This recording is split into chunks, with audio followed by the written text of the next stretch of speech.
जय हिंद दोस्तों, स्वागत है आपका और एक नई वीडियो में और एक नए टॉपिक के साथ।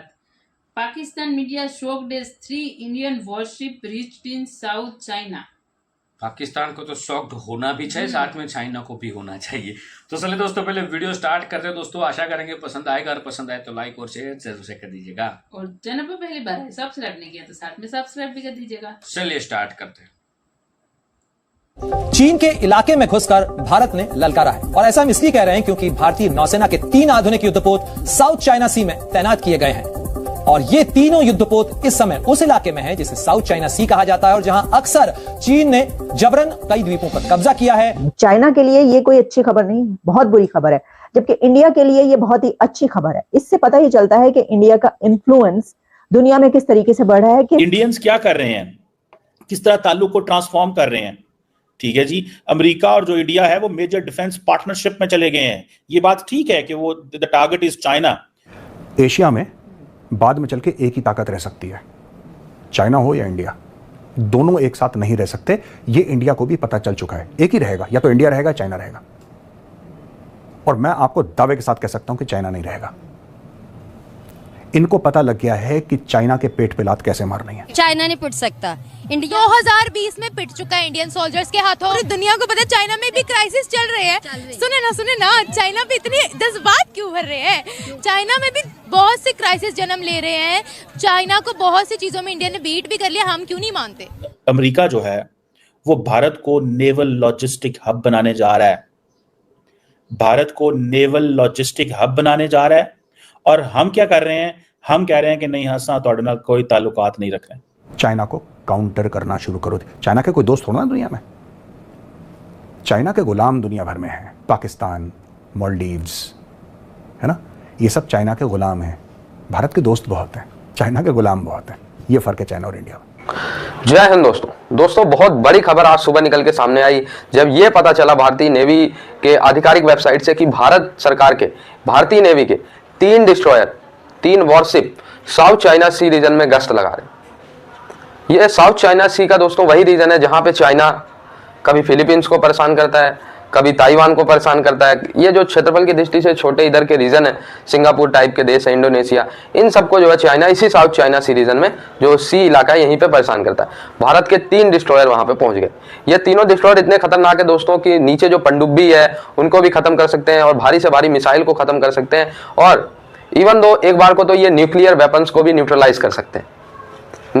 न्यूक्लियर जो मिसाइल आती है उसको भी हवा में ही न्यूट्रलाइज कर सकते हैं। ये जो 3 डिस्ट्रॉयर है भारत के, ठीक है। तो चाइना इसको लेकर काफी भड़का हुआ है। चाइना कह रहा है यहाँ पे भारत के डिस्ट्रॉयर आने का कोई सेंस नहीं है, ठीक है। जबकि दोस्तों ये इंटरनेशनल वाटर बॉडीज है, यहाँ पे किसी भी देश के कोई भी शिप्स जो है आ जा सकते हैं, ठीक है। रुक नहीं सकते, स्टे नहीं कर सकते, बट आ जा सकते हैं। जब चाइना हिंद महासागर रीजन से अपने डिस्ट्रॉयर गुजारता है तब तो भारत आपत्ति जताता है, तो कहते हैं हम अपना टेस्टिंग रीजन से आए हुए, शोध कर रहे हैं। तो भारत भी शोध कर रहा है। फिर सिंगापुर पहुंचे हैं भारतीय नौसेना के 3 जहाज। चीन के नाक के नीचे तैनात नौसेना का पूर्वी बेड़ा। भारत ने दक्षिण चीन सागर में तैनात किया युद्धपोत। सिंगापुर की नौसेना ने तीनों युद्धपोतों का स्वागत किया है। इसमें यह भी बात कही जाती है कि क्योंकि अब ये बात हर कोई करता हुआ नजर आ रहा है कि अगली जो 2 बड़ी पावर्स हैं वो इंडिया और चाइना। तो चाइना तो पहले बहुत अच्छे से कोशिश कर रहा है, तो अब इंडिया काफी ऊपर आता हुआ नजर आ रहा है। तो आप समझते हैं कि ये भी एक बड़ी वजह है कि 2 नेक्स्ट पावर्स के बीच ये एक गेम है कि ठीक है, हम तुम्हें नहीं बनने देंगे और हम तुम्हें नहीं बनने देंगे। तो क्या चाइना का ये वजह भी हो सकती है? देखिए, 2005 के करीब, अराउंड 2005, अगर foreign affairs, foreign policy magazines वगैरह आप पढ़े तो एक बहस अमेरिका में और वेस्टर्न ममालिकों में ये चल रही, who is going to be the next challenger America का, इंडिया या China. So that was the presumption. But लेकिन उस जमाने में चाइना की 2 या 3 ट्रिलियन डॉलर की इकोनॉमी थी, लेकिन चाइना ने पिछले 15-20 साल में बहुत तेजी से इज नियरली 80% हो गई है अमेरिका का इकोनॉमी वाइज। तो they have focused on America. तो मुझे लगता है कि अब जैसा कि फोरकास्ट हो रहा है ना कि हु विल बी, अब फॉर मिसाल के तौर पे गोल्डमैन सैक्स की रिपोर्ट आई कि 2075 में number 1 economy China, number 2 India, number 3 US. तो by 2035 US will become number 2 और फिर उनके अनकरीब इंडिया विल कैच अप। तो सारा वेस्ट की जो डोमिनेंस है globally depends on American economic and military power. अगर ये चाइना और इंडिया के पीछे हो जाएंगे तो यूरोप तो बिल्कुल थर्ड वर्ल्ड की तरह हो जाएगा। And the only way to prevent these 2 countries from going forward is to have a war between the 2।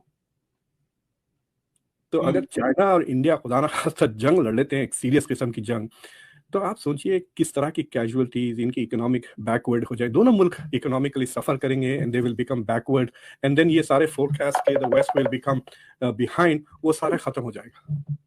तो डॉक्टर साहब इसको हम एक बिगर गेम के तौर पर देख सकते हैं, जो सिर्फ ताकतों की गेम नहीं है, तो रीजन्स की गेम भी हो गई ना फिर, कि एक तरफ जो है वो कह रहा है कि मैं बनूंगा वो बनने के लिए, और फिर आप दो ऐसी बड़ी ताकतों को लड़ा दें ताकि आप बैठ के इसी तरीके से, जैसे आपने फिल्म का बताया, बैठ के तमाशा देखें और फिर आप जो है वो उसी तरीके से जो है वो रूल करते हैं। अच्छा, जरा पाकिस्तान की बात कर लें। इस सारे सिनेरियो में आपको पाकिस्तान कहाँ नजर आ रहा है? क्योंकि पाकिस्तान और चाइना की दोस्ती आप जानते हैं समंदरों से गहरी है, तो क्या ये जो है पहले तो अच्छा ये कहा जाता था कि चाइना इस्तेमाल करेगा पाकिस्तान को इंडिया के खिलाफ, इस तरह की बातें होती रहती है ना कि जी ये हो जाएगा वो हो जाएगा, खतरा है, लेकिन हमने देखा कि चाइना तो खुद ही जो है वो ये करता हुआ, तो कैसे देख रहे हैं आप?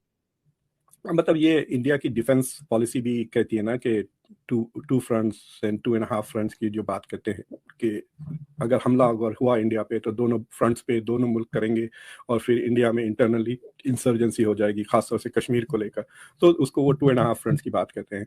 देखिए ये 2 फ्रंट्स वॉर कोऑर्डिनेशन, मतलब क्या इतनी कैपेबिलिटीज है, कोऑर्डिनेशन है, और आई एम नॉट श्योर कि Pakistan is in a position to have a war with India और एनीबडी एल्स। अगर आप डिफॉल्ट से बच जाते हैं आइंदा 2 महीने में, तो it will be a major achievement. ये नरेंद्र मोदी सितंबर में समरकंद में ही was in the same room with Xi Jinping, फिर उसके 2 महीने बाद वो बाली में, वहाँ पे तो मुलाकात भी हुई, हाथ भी मिलाए, बड़े हंस के बात भी की इन्होंने। So there have been so many opportunities to raise this issue and settle this. ये दोनों मुल्क को चाहिए कि they appoint a joint commission of ex-military officers who just sit down and draw the PLA. China analysts का कहना है कि China wants the border to remain ambiguous. तो अगर क्लैरिटी नहीं है, कोई इंटरनेशनल अंडरस्टैंडिंग नहीं है कि बॉर्डर नहीं है, तो China can keep encroaching and taking territory. तो आप चाइना मुसलसल फैल रहा है धीरे धीरे, वो हर बॉर्डर पे इस तरह की हरकतें करता है, वो एक दो मील रोज खाने की चक्कर में है। अब इंडिया के वो लाइन ड्रॉ कर दें और इंटरनेशनली यूएन में कहीं वो नक्शा बिठा दें कि देखिए ये एक्चुअल लाइन ऑफ कंट्रोल है, बस इसके आगे आप नहीं आ सकते। So that there will be, China tries its best to not violate international law. So अगर ये एग्रीमेंट हो जाता है तो आई थिंक वो एंक्रोचमेंट खत्म हो जाएंगे। कि partnership, we have to deepen the partnership. हर चीज बंदा यही सोच रहा है, क्योंकि उनके पास जो इतना बड़ा ओशन है, इंडियन ओशन, उससे वो फायदा उठा रहे हैं। और हमने वो ओशन में, जारी बात है, एक बना के ग्वादर में चाइनीज इन्वेस्टमेंट कराई, उसको इतना पोलिटिसाइज किया कि सारे के सारे बंदे जो है ना वो ठीक है। अब वो कहते हैं जी कि हाँ हम आपको ग्लोबल साउथ का लीडर भी बनाएंगे। वो इंडिया को सीधा सीधा रोल दे रहे हैं ग्लोबल साउथ का, इससे पहले कि चाइनीज जो है वो रोल ले लें, हम जो है वो इंडिया को वो रोल देंगे। ये है वो चीज, इससे पहले कि वो रोल चाइनीज ले लें, हम इंडिया को वो रोल देंगे। सो वो रोल इंडिया को दे रहे हैं। उन्होंने पूरे का पूरा जो रिलेशनशिप है वेस्ट के साथ वो चेंज कर लिया। आज देखें कि वो क्या है।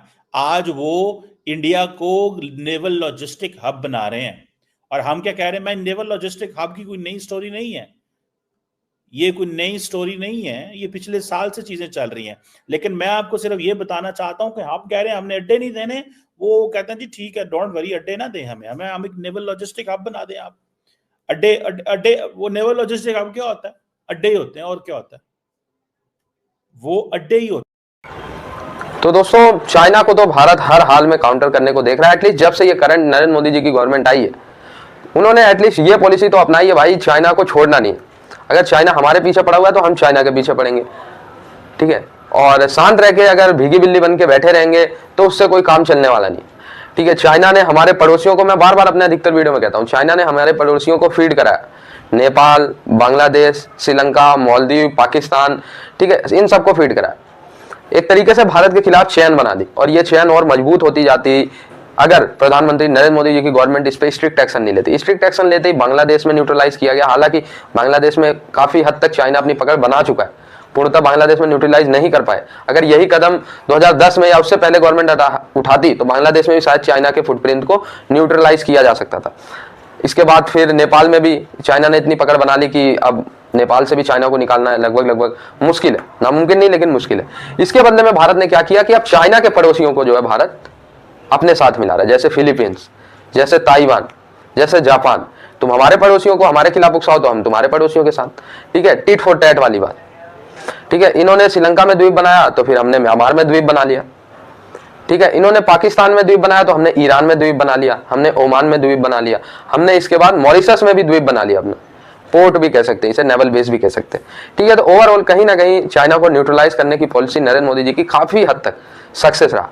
हमारे पड़ोसी चाइना के साथ हो गए तो चाइना के पड़ोसी हमारे साथ हो गए, टिट फॉर टैट हो गया।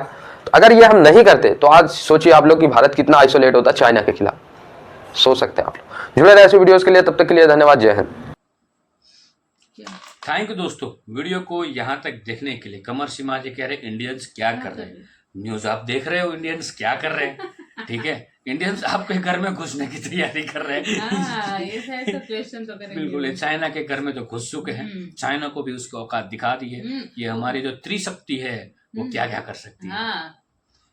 बाकी तो कमर सीमा साहब को तो हर एक बार में इंडिया ने ये कर दिया, फलाना कर दिया, ढिमकाना कर दिया।